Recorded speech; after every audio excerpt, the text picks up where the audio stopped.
ஏன்னா masala powder ready பண்ணுறதுக்கு தனியாக 2 ஸ்பூன் இஞ்சி பட்டை,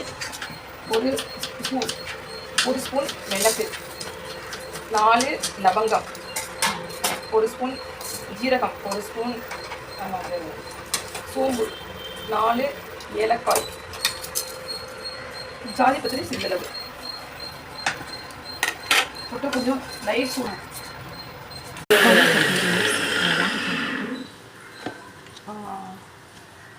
பொடி ரெடி ஆயிடுச்சு. சிக்கன் பிரியாணிக்கு வந்து பாசுமதி ரைஸ் 3/4 கிலோ ரைஸ். இப்போ வந்து 1/2 அன் ஹவராக ஊற வச்சுருக்கு அரிசி. 3/4 கிலோ சிக்கன், ஒரு 2 ஸ்பூன் தேவையான அளவு மிளகாத்தூள், மஞ்சள் தூள், 3 தக்காளி கட் பண்ணி வச்சுருக்கு, ஒரு 5 வெங்காயம் கட் பண்ணி வச்சுருக்கு, பெரிய வெங்காயம், 3 பச்சை மிளகாய், கொத்தமல்லி கொஞ்சம் கட் பண்ணி வச்சுருக்கு, புதினா கொஞ்சம் கட் பண்ணியிருக்கு, இஞ்சி பூண்டு கிரேவி ஒரு 3 ஸ்பூனாவது இதுக்கு போடணும். அதுக்கப்புறம் தயிர் கொஞ்சம் போடணும், தயிர், லெமன் போடணும். ஆயில் வந்து 3 ஸ்பூனாவது ஊற்றணும். ஆயில் எண்ணெய் காஞ்சோன்னு இதை போடணும். பெரிய வெங்காயத்தை கட் பண்ணியிருக்கிறத போடணும்.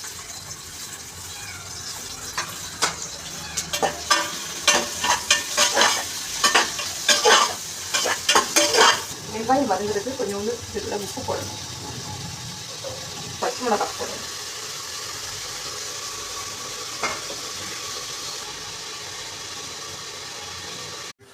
இஞ்சி பூண்டு கிரேவி ஒரு 2 ஸ்பூன்.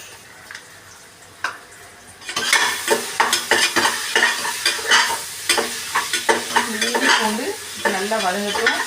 நல்லா கொஞ்சம் பச்சை வாசம் போனதுக்கப்புறம் மசாலா பொடி எல்லாம் போட்டு வெறும் மிளகாத்தூள் போடுறேன். 1 ஸ்பூன், ஒரு 1/2 ஸ்பூன் சேர்த்துக்கலாம் வேணாம். தக்காளி கட் பண்ணி வச்சுருக்கோம்ல அதை போடலாம்.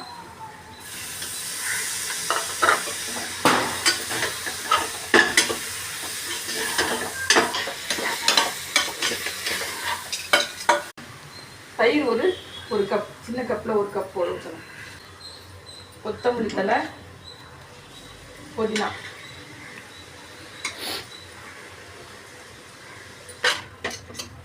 கொஞ்சம் சிக்கன் போடணும். லெக் பீஸ்லாம் அப்படியே போடலாம், சின்ன அப்படியே போட்டுக்கலாம். இது வந்து 3/4 கிலோ சிக்கன். 3/4 கிலோவுக்கு 3/4 கிலோ அரிசிக்கு 3/4 கிலோ சிக்கன்.